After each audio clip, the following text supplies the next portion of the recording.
அஸ்ஸலாமு அலைக்கும் வரஹ்மத்துல்லாஹ். அன்பான இஸ்லாமிய சொந்தங்களே, சம்பளம் பத்தவில்லையா? வாங்குகிற சம்பளத்தில் அபிவிருத்தி பரக்கத்தில்லையா? என்னப்பா இதுக்கும் ஒரு துவாவா என்றால் இல்லை. துவாவுக்கு முன்னால் ஒன்று இருக்கிறது, நமது மைண்ட் செட். நபி ஸல்லல்லாஹு அலைஹி வஸல்லம் அவர்கள் எப்படி இருக்க வேண்டும், இந்த மைண்ட் செட் எப்படி இருக்கணும்னு சொல்றாங்க.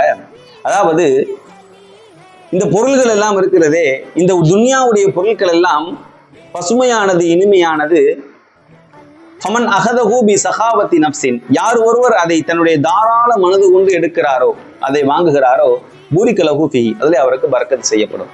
ஃபமன் அகதஹு பி இஷ்ராஃபி நஃப்ஸின், பேராசை கொண்டு ஒருவர் அந்த பொருளை வாங்குகிறார் என்றால் அவருக்கு பரக்கத்து செய்யப்படாது. லம் யுபாரிக் லஹு ஃபீஹி என்று சொல்லுகிறார்கள். சொல்லிவிட்டு அடுத்த விஷயத்தை சொல்கிறார்கள். இப்படி பேராசை கொண்டு வாங்குபவன் அவன் உண்டும் பசியை ஆறாதவனாக, திருப்தி அடையாதவனாக ஆகிவிடுகிறான். ஃபகான கல்லதி யஅகுலு வலா யஷ்பஉ.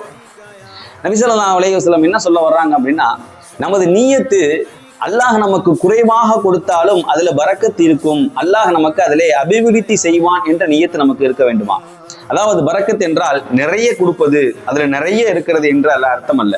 அது மட்டும் அதற்கு அர்த்தம் அல்ல. என்னன்னா, வீண் செலவுகள் வராமல் இருப்பதும் பரக்கத்து தான். மருத்துவமனை செலவுகள் வராமல் இருப்பதும் பரக்கத்து தான். ஒரு பொருளை வாங்குகிறோம், அந்த பொருள் காஸ்ட்லியான பொருளை வாங்குறோம், கஷ்டப்பட்டு வாங்கணும், அந்த பொருள் ஒன்றுமில்லாமல் போகுவது ஒரு வீண் செலவு தானே.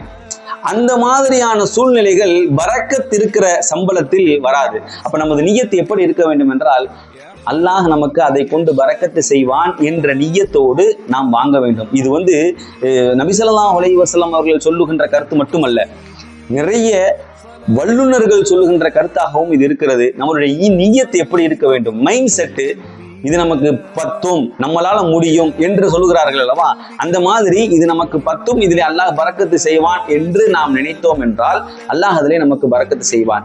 எப்போதுமே நம்மளுடைய நியத்துகளை அல்லாஹ் நமக்கு போதுமாக்குவான் என்ற எண்ணத்தோடு வைத்தோம் என்றால் அல்லாஹ் அதிலே நமக்கு போதுமாக்கி தருவான். நமது